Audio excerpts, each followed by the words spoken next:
Assalamualaikum warahmatullahi wabarakatuh. Halo, selamat pagi anak-anak semua.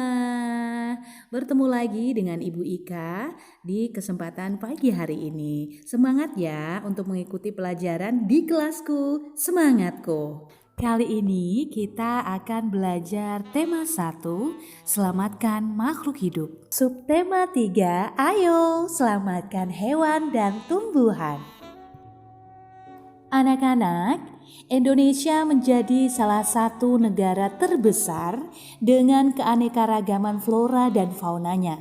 Banyak sekali flora dan fauna yang tersebar di seluruh kepulauan Indonesia. Tapi sayang, keberadaan mereka terancam punah loh anak-anak. Kita lanjutkan, Bu Guru ingin bertanya. Apakah Indonesia memiliki pulau?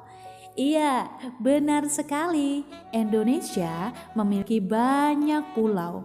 Oleh karena itu, kita disebut sebagai negara kepulauan. Nah, dengan banyaknya pulau yang kita miliki, kita harus bersyukur pada Allah Subhanahu wa Ta'ala dan menjaganya. Karena banyak pulau, Indonesia menjadi istimewa, menjadi rumah bagi berbagai hewan langka. Kepulauan di Indonesia telah menyelamatkan berbagai hewan langka yang tidak bisa kita temukan di belahan dunia manapun. Sekarang kita akan belajar bersama binatang Indonesia yang terancam punah itu apa saja sih? Yuk kita lihat yang satu ini. Nah, tentu anak-anak tidak asing dengan hewan yang satu ini. Apa itu? Ya benar sekali, itu adalah harimau. Lebih tepatnya harimau Sumatera. Keberadaannya terancam punah karena di Indonesia kurang lebih 600 harimau yang tersisa. Binatang langka selanjutnya yaitu kura-kura leher ular rote, berasal dari Pulau Rote. Kura-kura ini menjadi satu dari 25 spesies kura-kura paling terancam punah di dunia. Keberadaan kura-kura leher ular rote berfungsi untuk menjaga kesehatan perairan dan danau dengan memakan hewan mati di perairan tersebut. Selain itu, telur yang gagal menetas akan menyuburkan tanah. Binatang selanjutnya yaitu komodo. Komodo merupakan spesies reptil terbesar di dunia. Di Indonesia, komodo merupakan satu di antara 3 satwa nasional di Indonesia. Habitat komodo hanya terdapat di beberapa pulau di Nusa Tenggara yang termasuk dalam wilayah Taman Nasional Komodo. Komodo ternyata mempunyai panjang tubuh bisa mencapai 3 meter loh anak-anak, dan beratnya bisa mencapai 70 kilo. Bisa dibayangkan bukan betapa besarnya? Komodo tidak memiliki indera pendengaran meski memiliki lubang telinga, dan komodo hanya mampu melihat hingga sejauh 300 meter. Dan yang pasti, hewan ini sangat menyukai tempat panas dan kering. Selain komodo, ternyata elang Jawa juga masuk dalam daftar Satwa Nasional Indonesia. Burung ini ditetapkan sebagai maskot satwa langka Indonesia. Elang Jawa hanya terdapat di Pulau Jawa. Dan binatang ini ternyata hanya bertelur 2 tahun sekali dan biasanya bertelur pada bulan Januari sampai Juli. Hewan ini juga setia loh pada pasangannya karena dia hanya memiliki satu pasangan seumur hidup. Satwa ini dianggap identik dengan lambang negara Indonesia, yaitu burung Garuda. Anak-anak pasti masih asing dengan burung yang satu ini. Burung ini disebut sebagai burung bidadari halmahera. Burung ini semakin hari semakin langka loh anak-anak. Dan kita hanya bisa menemukannya di Pulau Halmahera dan Pulau Bacan di Maluku Utara. Dan burung bidadari halmahera ini adalah burung yang sejenis dengan cendrawasih dengan ukuran sedang. Warnanya kehijauan zaitun. Burung ini memiliki keunikan tersendiri. Dia mengeluarkan lengkingan suara ketika pagi dan petang hari. Dan makanan burung ini adalah buah-buahan serta serangga. Bahkan dunia pun mengakui keindahan burung ini loh anak-anak dan menyebutnya Halmahera's Bird of Paradise. Selain Indonesia kaya akan berbagai jenis hewan dan diantaranya tergolong hewan langka, ternyata Indonesia juga memiliki jutaan jenis tumbuhan dan beberapa diantaranya dikategorikan terancam punah juga loh anak-anak. Hal ini seharusnya menjadi perhatian bersama antara pemerintah dan masyarakat. Karena kekayaan tumbuhan di Indonesia merupakan anugerah dari Allah Subhanahu wa Ta'ala dan warisan nenek moyang yang harus kita jaga. Berikut beberapa contoh tumbuhan langka di Indonesia. Anak-anak, tumbuhan langka yang berada di peringkat pertama, tumbuhan yang terancam punah, yaitu bunga Padma raksasa atau Rafflesia. Rafflesia merupakan jenis tumbuhan parasit yang menempel pada inangnya. Dia tidak memiliki daun, tidak memiliki klorofil, sehingga tidak mampu melakukan fotosintesis. Karena itu, Rafflesia memerlukan tumbuhan lain untuk bertahan hidup. Rafflesia tidak memiliki akar dan tidak memiliki tangkai batang. Bunga ini dapat mengeluarkan bau busuk. Dan yang pasti, proses penyerbukan bunga ini dibantu lalat. Karena lalat suka dengan bau busuk yang dikeluarkan oleh Rafflesia. Masa pertumbuhan bunga ini sangat lama loh anak-anak, bisa mencapai 6 bulan. Tapi sayang, usia bunga ini hanya singkat 5-7 hari saja. Bunga bangkai. Hayo, siapa tahu kenapa dinamakan dengan bunga bangkai? Ya, tentu karena memiliki aroma yang sangat menyengat, bagai bangkai binatang yang mati membusuk. Bunga ini mengalami 2 fase dalam kehidupannya yang berlangsung secara bergantian dan terus-menerus, yakni fase vegetatif dan fase generatif. Saat bunga bangkai mengalami fase generatif atau bunga mekar, bunga tertinggi mengeluarkan bau menyengat seperti bangkai.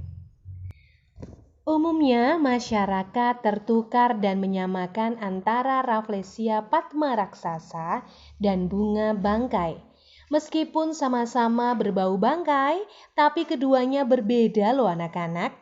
Bunga bangkai memiliki bunga tinggi memanjang, sedangkan Rafflesia bunganya melebar.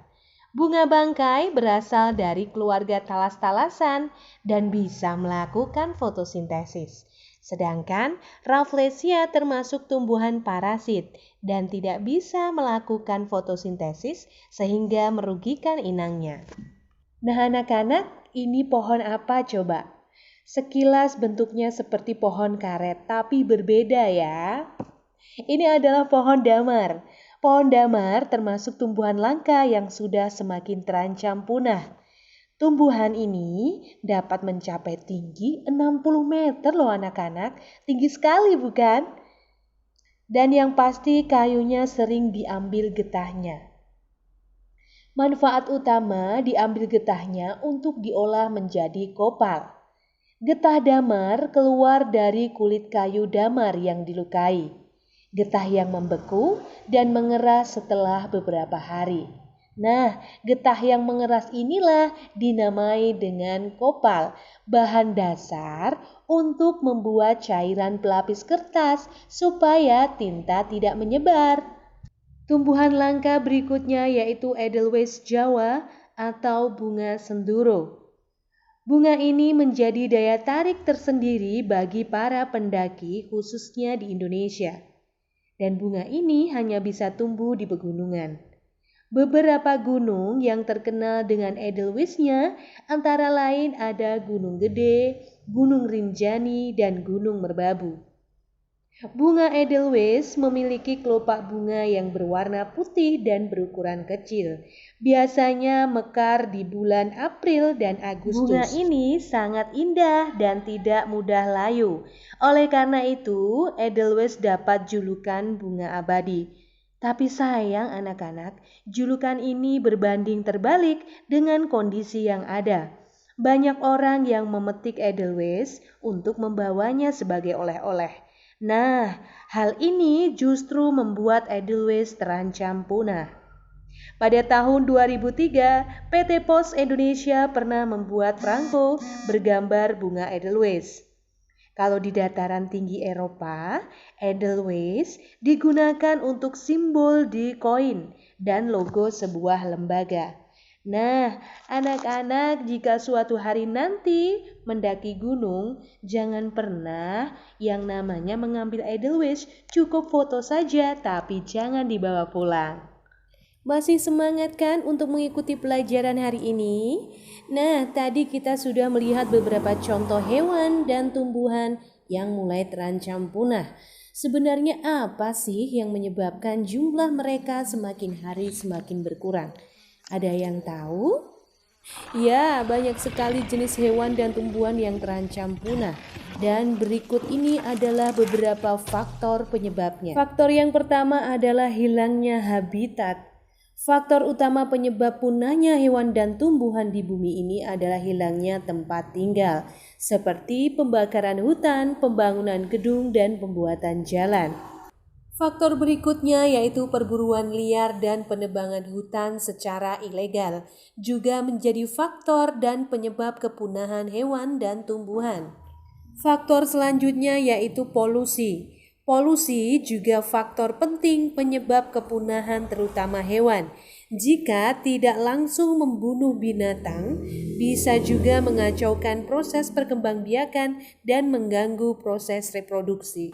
Nah, faktor berikutnya yang harus kita ketahui pula anak-anak yaitu bencana alam. Salah satunya yaitu gunung meletus, berdampak banyak pada korban makhluk hidup, baik hewan, tumbuhan, dan manusia. Munculnya awan panas dan lahar gunung berapi mampu menewaskan makhluk hidup yang dilaluinya. Nah, anak-anak, setelah tadi kita mempelajari hewan dan tumbuhan, juga faktor penyebab kepunahan mereka, maka hal apa saja sih yang harus kita lakukan? Yang pertama adalah memberantas penebangan liar dan pembakaran hutan. Hal kedua, membentuk taman nasional, cagar alam, dan suaka marga satwa. Nah, yang ketiga, melindungi binatang liar dari perburuan. Berikutnya adalah menghapus praktek penangkapan ikan yang merusak lingkungan. Yang kelima, memberantas perdagangan satwa dilindungi dan mendidik masyarakat tentang pentingnya pelestarian hewan.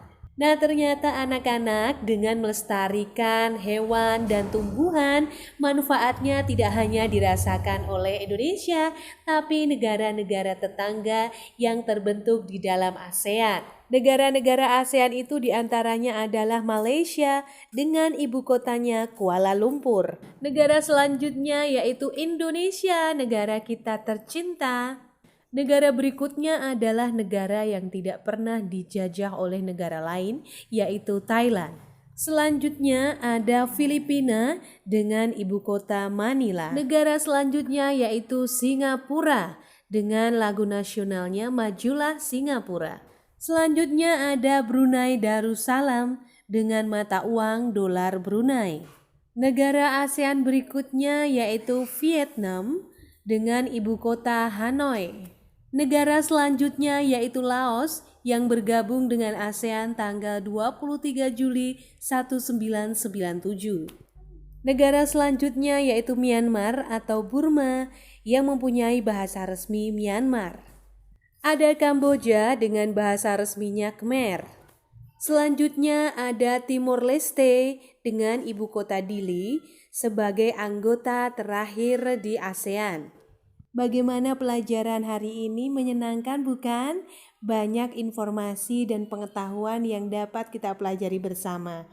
Yang pastinya semoga dengan apa yang kita pelajari tadi menambah rasa syukur kita terhadap Allah Subhanahu wa Ta'ala dan mencintai alam sekitarnya. Baik anak-anak, sekarang saatnya untuk mengerjakan soal isai. Jangan lupa dikerjakan dengan sungguh-sungguh, semoga nilainya bagus. Kita ketemu lagi di pembelajaran berikutnya.